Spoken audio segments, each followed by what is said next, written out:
ওম শান্তি। আজকের তারিখ হলো 26শে মার্চ 2025। প্রাতঃ মুরলি ওম শান্তি বাপ দাদা মধুবন। আজকের মুরলিতে বাবা বলেছেন, মিষ্টি বাচ্চারা, তোমরা বাবার হাত ধরেছ।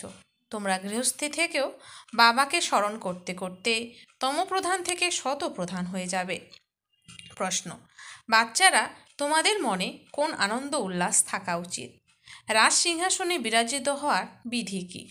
উত্তর: সর্বদা যেন এই উল্লাস থাকে যে জ্ঞান সাগর বাবা আমাদের প্রতিদিন জ্ঞান রত্নে থালা ভরে দেন। যতক্ষণ যোগে থাকবে বুদ্ধি ততই কাঞ্চনে পরিণত হবে। এই অবিনাশী জ্ঞান রত্ন সঙ্গেই যায়। সিংহাসনে বিরাজিত হওয়ার জন্য মাতা পিতাকে পুরোপুরি ফলো করো, তার শ্রীমত অনুযায়ী চলো, অন্যদেরও নিজের মতন বানাও। ওম শান্তি। আত্মারূপী বাচ্চারা এই সময় কোথায় বসে আছে? বলা হবে আত্মিক পিতার ইউনিভার্সিটি অথবা পাঠশালায় বসে আছে। বুদ্ধিতে আছে যে আমরা আত্মিক পিতার সামনে বসে আছি। তিনি আমাদের পিতা, আমাদের সৃষ্টির আদি মধ্য অন্তের রহস্য বোঝান, অথবা ভারতের উত্থান ও পতন কিভাবে হয় তাও বলে দেন।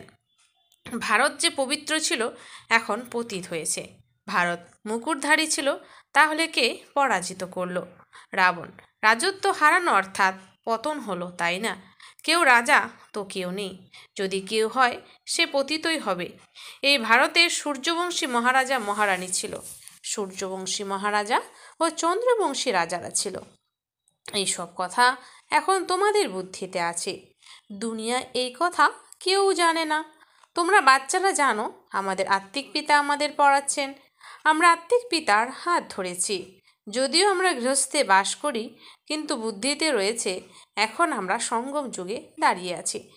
পতিত দুনিয়া থেকে আমরা পবিত্র দুনিয়ায় যাই। কলিযুগ হলো পতিত, সত্যযুগ হলো পবিত্র যুগ।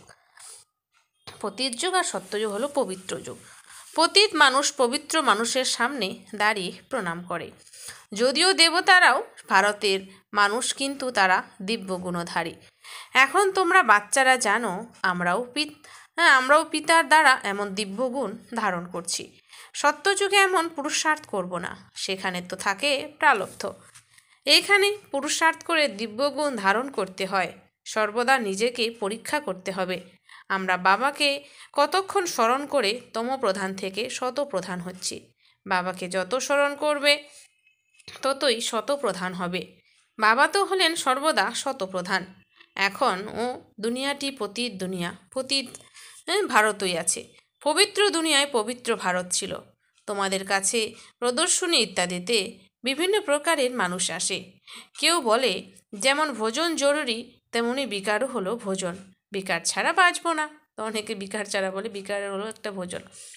এবারে এমন কথা তো নয় সন্ন্যাসীরা পবিত্র থাকে, তো তারা মরে যায় নাকি? এমন কথা যারা বলে তাদেরকে ধরে নেওয়া হয়, কোনো অজামিল সম পাপী হবে যে এমন কথা বলে। যারা পাপী তারা এরকম কথা বলবে, অজামিনের মতো যারা। তাদের বলা উচিত, তোমরা বিকার ছাড়া মরে যাবে নাকি ভোজনের সঙ্গে বিকারের তুলনা করছো? স্বর্গে যারা আসবে তারা হবে শতপ্রধান। পরে আসে শত রজতম, তাই না? যারা পরে আসে সে আত্মারা তো নির্বিকারী দুনিয়া দেখেনি। তো সে আত্মারা এমন কথা বলবে যে আমরা থাকতে পারবো না। যারা সূর্যবংশী হবে তড়িৎ বেগে তাদের বুদ্ধিতে আসবে, কথাটি তো সত্য। যথাযথভাবে স্বর্গে বিকারের নাম চিহ্ন ছিল না। বিভিন্ন রকমের মানুষ বিভিন্ন রকমের কথা বলে। তোমরা বুঝতে পারো কে কে ফুলে পরিণত হবে। কেউ তো কাটাই থেকে যায়। স্বর্গের নাম হলো ফুলের বাগান। এই হলো কাটার জঙ্গল। কাটাও তো অনেক রকমের হয়, তাই না? এখন তোমরা জানো আমরা ফুলে পরিণত হচ্ছি। সঠিকভাবে এই লক্ষ্মীনারায়ণ হলেন সদাকালের গোলাপ ফুল। তাদের বলা হবে ফুলের রাজা, কিং অফ ফ্লাওয়ার্স। দিব্য ফুলের রাজ্য হয়, তাই না? তারাও নিশ্চয়ই পুরুষার্থ করে থাকবে। পড়াশোনা করেই হবে, তাই না? তোমরা জানো এখন আমরা হলাম ঈশ্বরীয় পরিবারের। প্রথমে তো ঈশ্বরকে জানতাম না। বাবা এসে এই পরিবার গঠন করেছেন। বাবা সর্বপ্রথম স্ত্রীকে অ্যাডাপ্ট করেন, তারপরে তার দ্বারা সন্তান রচনা করেন। বাবা এনাকেও ব্রহ্মা বাবাকে অ্যাডাপ্ট করেছেন, তারপর এনার দ্বারা সন্তানদের রচনা করেছেন। এরা সবাই হলো ব্রহ্মাকুমার কুমারী, তাই না? এই সম্পর্ক প্রবৃত্তি মার্গের। গৃহস্থ আশ্রম হয়ে যায়। সন্ন্যাসীদের হলো নিবৃত্তি মার্গ, তাতে কেউ মাম্মা বাবা বলে না। এখানে তোমরা মাম্মা বাবা বলো, অন্য সব সৎসঙ্গগুলি হলো নিবৃত্তি মার্গের। এই একমাত্র বাবাই আছেন যাকে মাতা পিতা বলে সম্বোধন করা হয়। বাবা বসে বোঝান, ভারতে পবিত্র প্রবৃত্তি মার্গ ছিল, এখন অপবিত্র হয়েছে। আমি পুনরায় সেই প্রবৃত্তি মার্গের স্থাপনা করি। তোমরা জানো আমাদের ধর্ম হলো খুব সুখ প্রদানকারী, তাই আমরা পুরনো ধর্মের মানুষদের সঙ্গ কেন করব? তোমরা স্বর্গে তো কত সুখী থাকো, হীরা জহরতের মহল থাকে। এখানে যদিও আমেরিকা, রাশিয়া ইত্যাদি হলো বিত্তশালী, কিন্তু স্বর্গের মতন সুখ থাকতে পারে না। সোনার ইট দিয়ে কেউ মহল বানাতে পারে না। সোনার মহল থাকেই সত্যযুগে, স্বর্গে। এখানে সোনা আছেই কোথায়? স্বর্গে তো প্রতিটি জায়গায় হীরা জহরত লেগে থাকবে, এখানে তো হীরার দাম অনেক, এইসব মাটিতে মিশে যাবে। বাবা বুঝিয়েছেন, নতুন দুনিয়ায় সব খনি ভর্তি হয়ে যাবে, এখন সব খালি হতে থাকবে। দেখানো হয় সাগর হিরে জহরতের থালা প্রদান করেছে। স্বর্গে তো হিরে জহরত তোমরা অঢেল প্রাপ্ত করবে। সাগরকেও দেবতা ভাবে। তোমরা বুঝেছ, বাবা তো হলেন জ্ঞানের সাগর। সর্বদা যেন এই উল্লাস থাকে যে জ্ঞান সাগর পিতা আমাদের প্রতিদিন জ্ঞান রত্নের জহরতে থালা ভরে দেন। যদিও ওই হলো জলের সাগর। বাচ্চারা, বাবা তোমাদের জ্ঞান রত্ন দেন, যা তোমরা বুদ্ধিতে ভরে রাখো। যত যোগে থাকবে বুদ্ধি ততই কাঞ্চন হতে থাকবে। এই অবিনাশী জ্ঞান রত্নই তোমরা সঙ্গে নিয়ে যাও। বাবার স্মরণ এবং এই জ্ঞানই হলো মুখ্য। বাচ্চারা, তোমাদের মনে অনেক আনন্দ উল্লাস থাকা উচিত। বাবাও হলেন গুপ্ত, তোমরাও হলে গুপ্ত সৈন্য, অহিংসক, নন ভায়োলেন্স, গুপ্ত সৈন্য আর নন ওয়ারিয়ার্স। বলা হয় কি না, অমুক হলো খুব বীর যোদ্ধা, কিন্তু নাম চিহ্ন জানা নেই। এমন তো হতে পারে না। গভর্নমেন্টের কাছে একজনের নাম চিহ্ন থাকে। আর নন ওয়ারিয়ার্স, নন ভায়োলেন্স, এইসব নাম হলো তোমাদের। সর্বপ্রথম হিংসা হলো এই বিকার, যা আদি মধ্য অন্ত দুঃখ দেয়। তাই বলা হয়, হে পতিত পাবন, আমরা পতিত, আমাদের এসে পবিত্র করো। পবিত্র দুনিয়া একজনও পতিত থাকে না, এসব তোমরা বাচ্চারা জানো। এখন আমরা ভগবানের সন্তান হয়েছি পিতার উত্তরাধিকার প্রাপ্ত করতে। কিন্তু মায়া কিছু কম নয়। মায়ার একটি চর এমন লাগে যে একদম নর্দমায় ফেলে দেয়। যে বিকারগ্রস্ত হয় তার বুদ্ধি একদম নষ্ট হয়ে যায়। বাবা কত বোঝান, নিজেদের মধ্যে দেহদারীদের সঙ্গে কখনো প্রীতি রাখবে না। তোমাদের প্রীতি ভালোবাসা রাখতে হবে একমাত্র বিচিত্র বাবার সঙ্গে। বাবা কত বোঝান, তবুও বোঝে না, ভাগ্যে নেই, তাই একে অপরের দেহের আকর্ষণে জড়িয়ে যায়। বাবা কত বোঝান, তোমরাও হলে রূপ, আত্মা ও পরমাত্মার রূপ তো একই। আত্মা ছোট বড় হয় না, আত্মা হলো অবিনাশী। ড্রামাতে প্রত্যেকের পাঠ নির্দিষ্ট আছে। এখন অসংখ্য মানুষ আছে, তারপরে 9-10 লক্ষ থাকবে। সত্যযুগের আদিকালে বৃক্ষ খুব ছোট থাকে, প্রলয় তো কখনো হয় না। তোমরা জানো সব মানুষদের আত্মা মূল বতনে বাস করে। তাদেরও বৃক্ষ আছে। বীজ বপন হয়, তখন সম্পূর্ণ গাছ বের হয়, তাই না? সর্বপ্রথম 2টি পাতা বের হয়। এই বৃক্ষটি হলো অসীম জগতের বৃক্ষ। বিশ্বগোলক নিয়ে বোঝানো কত সহজ, বিচার করো। এখন হলো কলিযুগ, সত্যযুগে একটি ধর্ম ছিল, সুতরাং মানুষের সংখ্যাও কম ছিল। এখন অসংখ্য মানুষ, অনেক ধর্ম আছে। এত সংখ্যা প্রথমে ছিল না, তারা পরে কোথায় যাবে? সব আত্মারাই পরমধামে চলে যায়। তোমাদের বুদ্ধিতে সম্পূর্ণ জ্ঞান আছে। যেমন বাবা হলেন জ্ঞানের সাগর, তেমনই তোমাকেও তৈরি করেন। তোমরা পড়াশোনা করে এই পদমর্যাদা প্রাপ্ত করো।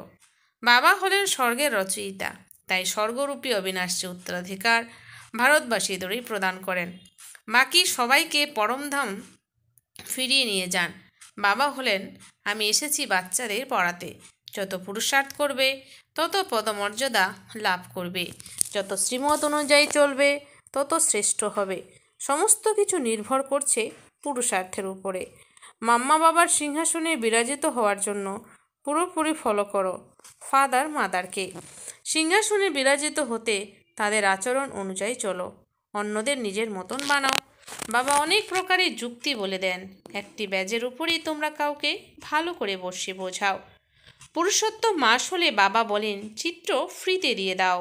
বাবা উপহার দেন। টাকা পয়সা হাতে এলে নিশ্চয়ই বুঝবে বাবারও খরচা আছে, তাই না? তখন তাড়াতাড়ি পাঠিয়ে দেবে। ঘর তো একটাই, তাই না?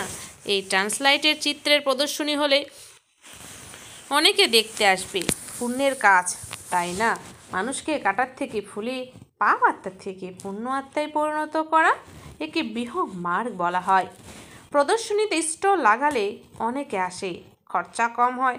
তোমরা এখানে আসো বাবার কাছে স্বর্গের রাজত্ব নিতে, সুতরাং প্রদর্শনীতেও আসবে স্বর্গের রাজত্ব কিনতে। এটা তো হলো হাট, তাই না? বাবা বলেন এই জ্ঞানের দ্বারা তোমাদের অনেক সুখ প্রাপ্ত হবে। তাই তাই ভালো রীতি পড়াশোনা করে পুরুষার্থ করে ফুল পাস হওয়া উচিত। বাবা নিজে বসে নিজের এবং রচনার আদি মধ্য অন্তের পরিচয় দেন। অন্য কেউ দিতে পারে না। এখন বাবার সাহায্যে তোমরা ত্রিকালদর্শী হও। বাবা বলেন আমার প্রকৃত রূপ, প্রকৃত পরিচয়, যথার্থ রীতি কেউ জানে না। তোমাদের মধ্যেও নম্বর অনুসারে আছে। যদি যথার্থ রীতি জানতো তাহলে বাবাকে ত্যাগ করে যেত না। এই হলো পড়াশোনা। ভগবান বসে পড়ান। তিনি বলেন আমি হলাম তোমাদের আজ্ঞাকারী সেবক, অবিডিয়েন্ট সার্ভেন্ট। পিতা ও শিক্ষক দুজনই হয় আজ্ঞাকারী সেবক। ড্রামায় আমাদের এমনই পার্ট আছে, পরে সবাইকে সঙ্গে নিয়েই যাব। শ্রীমত অনুযায়ী চলে পাস উইথ অনার হওয়া উচিত। পড়াশোনা তো খুবই সহজ। সবচেয়ে বেশি বয়স তো তার যিনি পড়াচ্ছেন। শিব বাবা বলেন আমি বৃদ্ধ নই, আত্মা কখনো বৃদ্ধ হয় না। যদিও পাথর বুদ্ধি হয়, আমার তো হলো পরশ বুদ্ধি। তবেই তো তোমাদের পরশ বুদ্ধিতে পরিণত করতে আসি।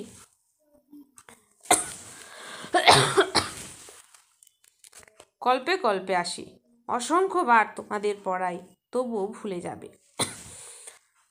সত্যযুগে এই জ্ঞানের প্রয়োজন থাকে না। বাবা কত ভালো রীতি বোঝান, এমন বাবাকেও ত্যাগ করে চলে যায়। তাই বলা হয় মহান মূর্খ দেখতে হলে এখানে এসে দেখো। এমন পিতা যার কাছে স্বর্গপ্রাপ্তি হয় তাকেও ত্যাগ করে যায়। বাবা বলেন তোমরা আমার মতানুযায়ী চলবে তো অমর লোকে বিশ্বের মহারাজা মহারানী হবে। এইটি হলো মৃত্যুলোক।